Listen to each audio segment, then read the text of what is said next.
14'te deyir ki, bu bərabərliyində y-in mümkün müsbət qiymətlərində x-in ən kiçik qiymətini müəyyən edir.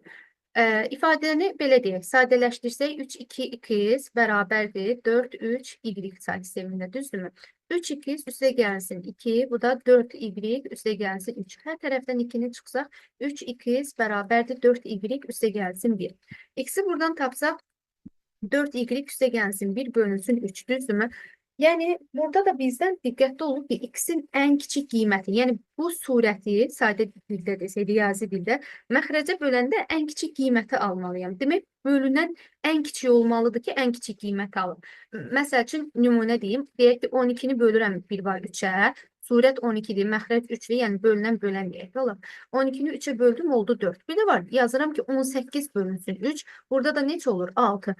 Görürsünüz, bölünən böyüdükcə qismətdə böyümüş olur. Demək ki, qismətin ən kiçik olması üçün nə olmalıdır? Bölünən kiçik olmalı. Bölünən də nə zaman kiçik olacaq? Baxıram ki, 4, 3, y. Y-ə minimum qiymət götürməliyəm. 4 olan, 3 olan, yəni rəqəmləri olan ən kiçik say sistemi hansıdır? Demək, 5'lik say sistemində y olacaq 5. Düzdürmü? Yəni 5'lik say sistemində 4, 3 bu şəkildə yaza bilərəm. 4-də yaza bilmərəm, çünki 4'lük say sistemində 4 rəqəmi yoxdur. Demək, y-in qiyməti minimum götürdüm 5.